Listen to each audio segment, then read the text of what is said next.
Okay, so today we are going to talk about another of the functional movements, which is a pull. Obviously, we pull things in life, so it's a really good functional movement to get strong at. Now, when we are pulling, majority of the movement is coming from our back muscles, okay?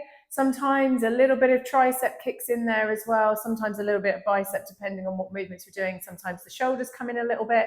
But when we are doing a horizontal pull, so pulling in this dimension, it tends to be the majority of the movement is coming from your back. When we are doing a vertical pull, then it's going to be the more upper part of your back and into your shoulders and the muscles across the back here as well. So what I'm going to show you first is when we are doing any pull exercise, the same as everything else, go back, watch the posture video if you haven't watched it already. We want to be thinking about shoulders back, chest proud, core braced, hips stacked under the ribs. If we are doing these movements standing up, we still want that nice flexed knee. Now, generally, depending on what part of your back you are working, you're going to want to have your hands at a different height, okay?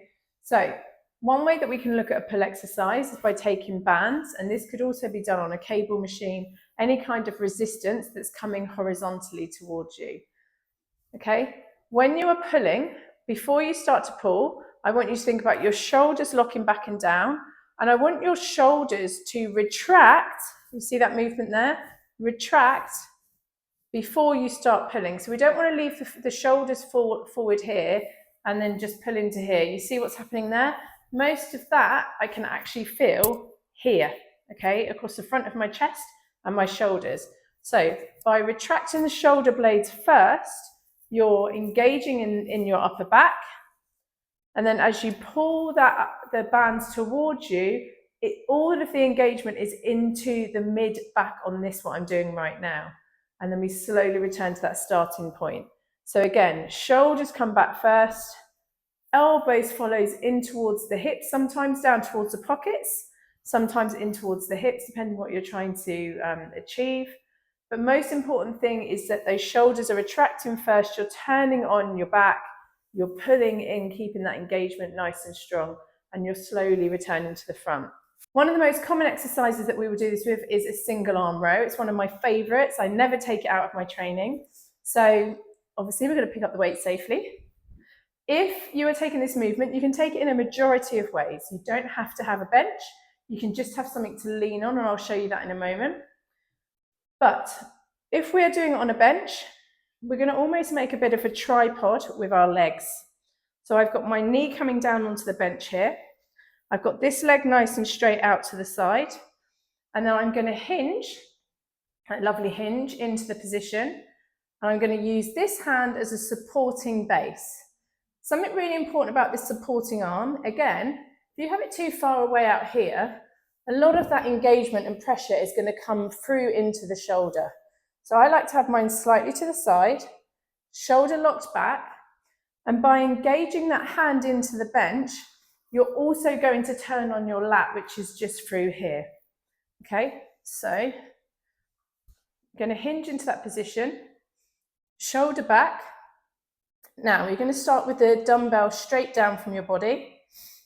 And rather than just thinking about lifting it up, which you see a lot of people do this in the gym, because where's that going to work? That's going to work your shoulder, okay? We want to make sure that we're working into the back. So we're going to imagine that weight is coming back up towards our pocket. Big squeeze at the top, so we're squeezing in the center of the back, and then lower back down with control. Another thing to consider is that you are squeezing the bejesus out of this dumbbell. Try and break the dumbbell. Okay, so we've got everything engaged. We're going to squeeze that elbow back and up, but not forgetting the first part of that movement is that shoulder retraction. So we're going to retract the shoulder, squeeze the weight up, feel that engagement in the back, and then slow and control on the way down. As I said, you don't have to have a bench to do this exercise. You could quite easily find anything that is at a good height for you that feels comfortable. So again, we're using our legs as a support mechanism.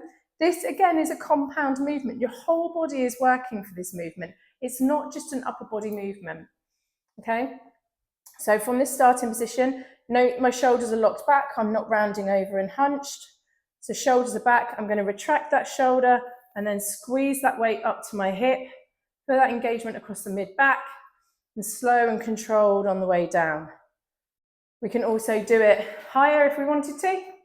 If we've only got something like this, we can just do the same, exactly the same thing in a higher position, making sure we're getting that engagement and squeeze up to the top, nice big hold, and slow and controlled on the way back down.